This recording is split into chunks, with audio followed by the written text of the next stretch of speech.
name is Daniel Hernandez. Excited to be here with all of you today. My name, like I mentioned, is Daniel Hernandez. I want to tell you a little bit about myself and why I'm running for CD7. So my dad was a construction worker and my mom is a Mexican immigrant. I grew up on the south side of Tucson with a very simple value from my grandmother, which was pon tu granito de arena. The idea that no matter how rich or how poor, how big or how small, we all have a responsibility to make the world a better place. Our grandmother taught us this lesson. And for those of you that don't speak Spanish, pon tu granito de arena simply means putting in your grain of sand. And that has been my core ethos since I was really young. When I was 5 years old, I was sitting on the bed with my sisters, Alma and Consuelo, many of whom you've met. And Alma decided it'd be funny to kick me, or Consuelo, we're not quite sure. It was, 30 years ago. And when one of them kicked me and we were up on the bed, I actually fell backwards and hit the back of my head on a little metal filing cabinet that was right next to the bed. Split the back of my head open. If you actually look now that I'm bald, you can see where the scars are. And we ended up going to the hospital. And I don't know if you all can remember it being 5 years old, but for me, going to the hospital at 5 years old was a very scary thing because the only time I'd ever been to a hospital was to visit a family member that was dying. So at the grand old age of 5, I thought, okay, this is it. It's over. I'm dying. It's been a fun ride. And we get to the hospital and there was a nurse who was waiting outside for me because my mom had called the hospital. St. Mary's right here on the west side and said, my baby's head is falling off. So the nurses were preparing for something much worse than what I had. But she had wrapped a towel around my head and we didn't have more than one car. So she actually had to call a taxi to drive us to the hospital. So in a taxi with a towel wrapped around my head, we get to St. Mary's. When we get there, the nurse was actually waiting for us outside, takes me into her arms and she said, sweetie, we're going to make everything okay. And immediately put my mind to ease. And I went from, this is a very scary and, serious thing, I'm dying, to, okay, maybe hospitals aren't such a scary place. And I ended up having this nurse take me in, clean me up. They had a doctor who saw that I was nervous. And while we were waiting for results from some of the scans, actually said, do you want to see what we do here? And I said, yeah, hospitals are where people come to die and I'm dying. He said, no, hospitals are where people come to get better. So he actually went to another patient in the triage area and said, this is my assistant, Daniel. Is it okay if he listens to your heartbeat? And it was that was the first real world example of where I saw people helping other people by being a nurse or by being a doctor. So I said, this is what I'm going to do. This is going to be how I contribute. This is how I'm going to be able to make the world a better place. So from the age of 5 until I was in high school, I thought I was going to be a doctor. And then when I got to high school, I trained as a nursing assistant and as a phlebotomist. I actually did 2 years of cancer research at the University of Arizona Cancer Center. There's a great program called the Summer Institutes on Medical Ignorance. So I started working on cancer research as a 17-year-old, thinking, okay, this is my path. But in 2007, I had a couple of big things happen in my life. The first was I was sitting in my American history AP class. And I raised my hand because I looked around the room and there were about 40 older white men staring back at me. And I asked my teacher, when was the last time a woman was president? And this teacher said, well, women are too emotional to be president. That's never going to happen, which I didn't like, especially in a classroom that was 60% girls. And I said, okay, well, if we're never going to have a woman president, when was the last time a person of color has been president? And he said, well, that's never going to happen either. And this is in 2007.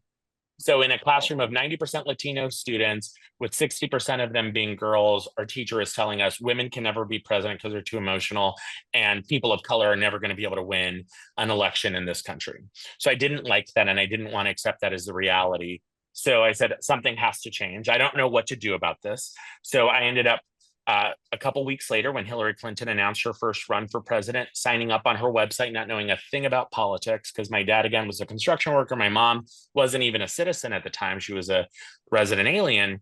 Signed up on the Hillary Clinton website. And then a couple weeks later, got a call from a group of older Jewish ladies who called themselves the Yentas for Hillary.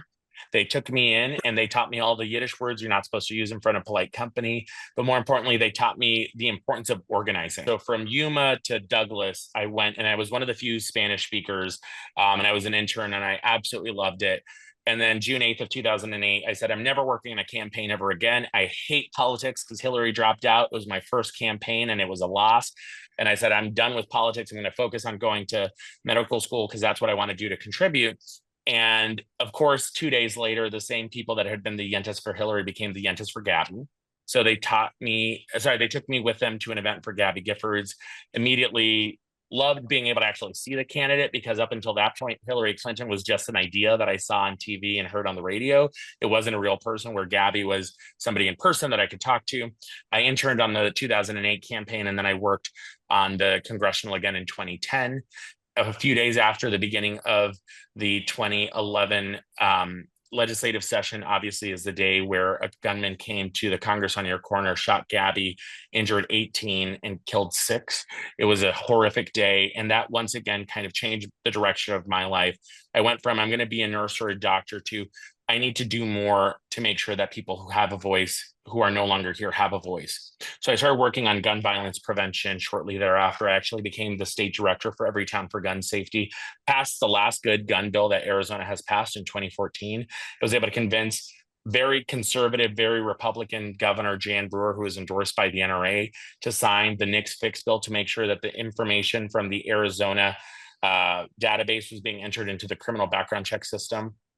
And then in 2016, was approached about running for the legislature. But what most people don't actually know about me is I got elected to my first office when I was 21. I was in the Arizona State House from 2016 to 2023. But at 21, after the shooting, I was approached to run for an open seat on the Sunnyside School Board. And I don't know if you all can remember, but Sunnyside had a lot of problems with nepotism and corruption. So when I got elected at 21, I started counting for accountability and transparency, which you might imagine made me very popular with my fellow board members because I was challenging them. So in 2014, they actually tried to recall me because I asked too many questions. My very first board meeting, actually, they filed a complaint against me with the Attorney General, saying that somebody was feeding me information during executive session, when the reality was, as a 21-year-old, I just did all my homework and read everything they gave me and had written notes and highlighted things because I wanted to make sure that I knew what I was talking about. But when the recall against me failed in 2014, my sisters and I and a small group of other volunteers decided that the kids in Sunnyside deserved better, that the staff in Sunnyside deserved better. So what we ended up doing was actually turning around and recalling 2 of my fellow board members. So at the age of 24, I went from being in a 4-1 minority to being in a 2-3 minority to being in a 4-1 majority, becoming the youngest president of the Sunnyside School Board ever, passing comprehensive sex education because I saw the huge need in Sunnyside to make sure that we were giving kids information to know what to do to prevent pregnancies and STIs. And then the other thing that was important for me was making sure that we created confidence in our staff, because you cannot have a good learning environment for students if you don't have a good working environment for staff. So one of the things that I did after I found out that we kept losing staff in Sunnyside was actually do a compensation study. So I brought a new kind of bargaining for our 3 associations to the table. It was called interest-based bargaining, where we brought everybody at the same time, because what was happening before I got there as president is every group was being pit against each other. They would meet with one group and pit them against the other. So then the administrators would get one deal and the classified employees would get another and the certifieds would get another. That wasn't fair to everybody. So we brought interest-based bargaining. And then I brought a compensation study so that we could figure out who were the staff that were making the least compared to their colleagues in other school districts, and making sure that we raised their salaries before we did anything else for everybody across the board. Because we kept training people in Sunnyside, and then they were going off to Amphi and TUSD and making a lot more money, but they were being trained by us. So we had a retention problem. We passed this compensation study. We brought people up to the average for Pima County. And that was a really proud moment for me to make sure that we were there, to make sure that we were taking care of the staff. Because in order to have a good working environment for our staff, we needed to make sure we were compensating them. But in order to make sure we had a good learning environment for the kids, we had to make sure that the staff and the teachers felt respected. 2016, I beat Chris Ackerley, a Republican in the Arizona State House, getting us 1 seat closer to taking the majority. It has been that elusive thing. It's like Lucy with the football. It keeps moving away from us. I've been working on getting Democrats into the majority in the Arizona State Legislature since 2011, and it's been tough. But when I got to the Arizona State House, I was 26 years old. I was the youngest member of the Arizona State House at the time. I was one of 4 openly gay members of the Arizona State House. And when I got there and realized that there were 3 every other openly gay men, I said, we have to do something to make sure that we create a caucus, because in order for us to stand up for the LGBTQ community and protect this very vulnerable community, we need to be better organized. So against my will, they made me the chair of the LGBTQ caucus after I helped found it. So I served as the chair of the Arizona Legislative LGBTQ caucus for the first 5 years that I was in the Arizona State House. When I got there, people said, you're young, you're Latino, you're gay, you're never going to get anything done. And I think for me, the more you tell me I can't do something, the harder I'm going to work to make sure I can do stuff. My freshman term, I was able to pass expanded protections for the victims of sexual assault to make sure that people who were living in unsafe environments could get out of them without having to pay a fee if they were a renter. The other thing that I worked on after the shooting in Florida, when we had the Stoneman Douglas shooting in Florida in 2017, was create the school safety fund, a $20 million pot of money so that schools could apply for either a counselor or a social worker to make sure that their needs were being taken care of, because we kept hearing from so many schools that they were desperate for a counselor, desperate for a social worker, but there just wasn't any money. Then in 2019, as the chair of the LGBTQ caucus, was able to repeal an anti-gay piece of legislation that had been put into place in 1991 called No Promo Homo, that made it illegal to even acknowledge that LGBTQ people existed in Arizona. And from 1991 to 2019, it was the law of the land. It made it illegal for us to even acknowledge that our community existed. And by being able to work and do a lot of pushing, I was able to get that law repealed in 2019. So let me talk really briefly about why I'm running for Congress, but I wanted to give you a little bit of overview. Although a lot of you have met me and we've talked a lot over the years when I was in the House and when I was in the Sunnyside School Board, but I think right now we are in a crisis. We are seeing that Republicans are going after some of our most fundamental rights. They're undermining our democracy. But most importantly, they're hurting poor people. And I think this is something that is so important. And Democrats need to do a better job of tackling these issues head on. Right now, we are in a cost of living crisis where people are worried about the economy. They're worried about being able to pay for food and get it on the table, keeping a roof over their head. And yet Democrats, I think, are in a position where we need to highlight for folks the real world costs of the decisions being made by MAGA Republicans and by Donald Trump. The tax cuts that they're going to be passing for billionaires are coming on the backs of poor people who need Medicaid and Medicare. People like me. When I was 17 years old, I almost died because I didn't have health insurance. And if it hadn't been for the state children's health insurance program, I wouldn't be here today. And yet just a few days ago, Republicans in Congress and MAGA extremists just voted to cut Medicaid, cutting tens of thousands of Arizonans off of healthcare if this goes all the way through the president's desk. So we need to do a better job. And right now, in the crisis that we're in, with such narrow margins right now in the Congress, having somebody who has fought for our democratic values as the former Latino outreach director at Planned Parenthood, as a former state director for Everytown for gun safety here in Arizona, and as a legislator who, in spite being a young gay Latino, was able to do a lot of good work. I think that's the preparation that we're going to need to make sure that I'll be able to go to DC to make sure that we're standing up for our values and making sure that we're fighting to lower costs for everyday Arizonans and making sure that we're bringing down not just the cost, but protecting things like Medicare, Social Security, and Medicare. So I see a couple of questions in the chat. So I'll put in the chat my website. In 1991, at the height of the AIDS crisis, in order to teach kids about HIV prevention, there was a deal with the devil that was struck. And they said, we'll teach kids about HIV and AIDS to make sure that we don't end up having kids get infected with HIV. But in order to do that, we need to put in this law that says there is no safe way of being LGBTQ. I think the phrasing was there is no homosexuality is an alternative lifestyle, and there is no safe way to be a homosexual. And then it went on to list all the ways that something could be interpreted as promoting homosexuality. That's why we routinely refer to it as the No Promo Homo law. And what it did was, if any school district was caught teaching about promoting homosexuality, and it was a very, very broad definition, what that would mean is that their funding would get cut and then have to go back and defend why they had done that. So this was a huge problem because most school districts are very risk averse, especially with the very conservative environment that we had at the time. And even recently, where we have a lot of school districts that would just rather not touch something.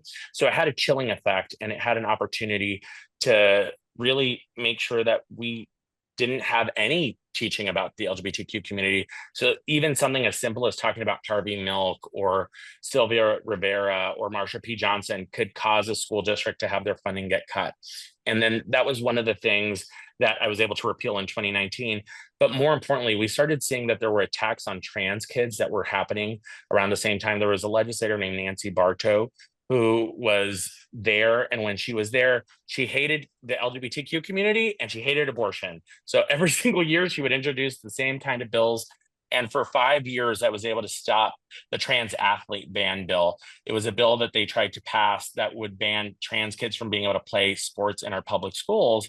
And every year they would bring it onto the floor and I would debate them. And one of the years, we actually were able to have a very fun conversation and a very fun press conference because I called it the Show Me Your Genitals bill, because the bill was so poorly drafted that it would have allowed any person, not just parents, not just teachers, but any person to say, that is not a biological female. We need to have their genitals be inspected to make sure that they're allowed to keep playing sports.